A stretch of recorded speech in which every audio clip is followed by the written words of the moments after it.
Smoker is fickle. I've been maintaining temperatures, so that's good. Ideally, I would like around 260. What I did earlier is I did a preliminary just burn. I just put straight up charcoal in it and ran it for a while to see how it was, you know, how hot it got. You know, when you first put the charcoal that's ready, you know, let the charcoal do its thing for a while till it was nice and white.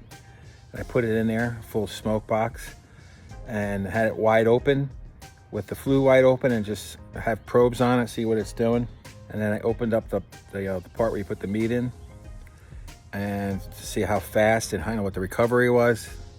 It loses heat pretty quick. Gains it back pretty quick depending on what you do and how much fuel you got going on it. I have the meat in there now and I'm mixing it up a little bit. Hickory, I got some applewood, cherry. I'm kind of using up stuff that I got, to be honest with you. Predominantly, it's been hickory.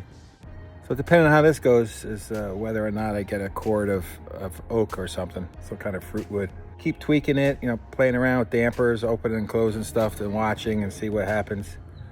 You know, when it's been going for a while, you know, opening up the, closing down the fuel part, kind of maintain, and closing the damper down to keep the smoke in. I don't usually drink beer without food. I don't know. I'm kind of like, outside smoking meat and shit. Figured I'd have a beer. First I finished off my espresso, of course, but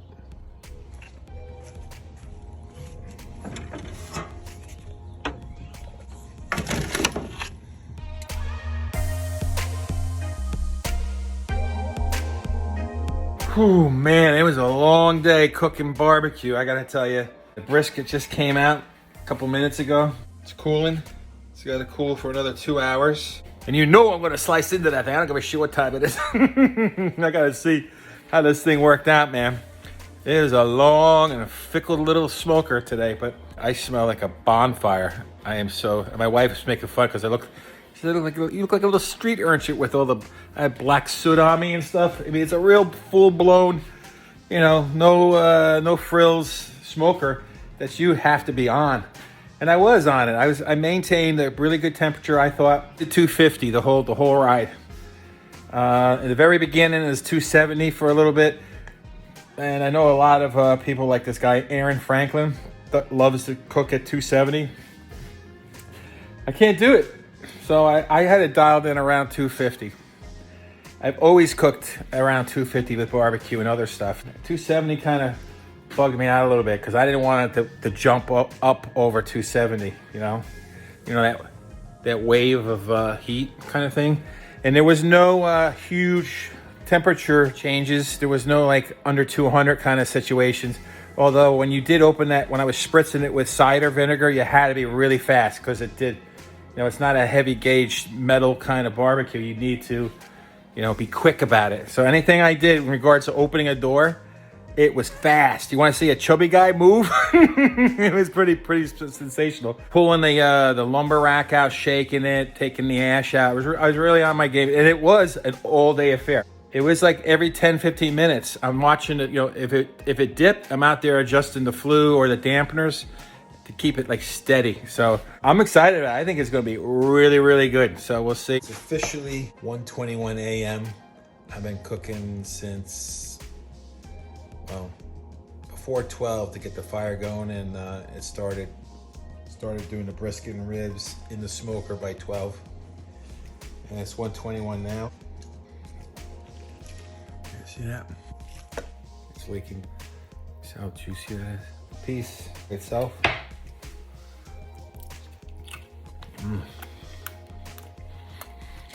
It's ridiculously delicious. I cooked it around 250 all day.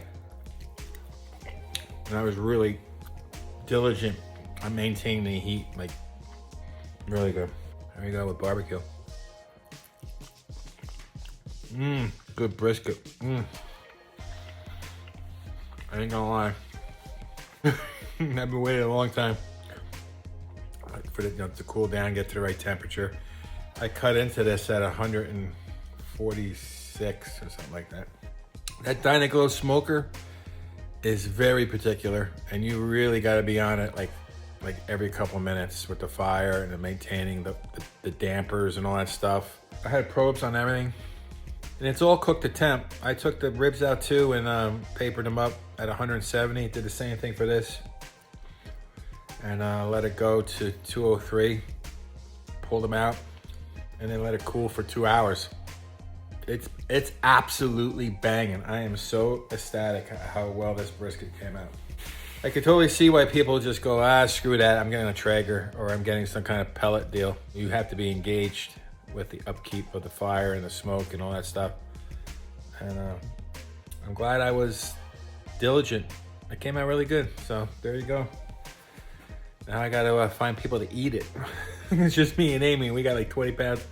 This is 16-pound brisket, and I think I don't know if we got 15 pounds of ribs or not. I told my neighbor next door, he's getting some. Now I'm gonna cool it off and go to bed. I am wiped. Much love, I'll catch you guys later. Bye.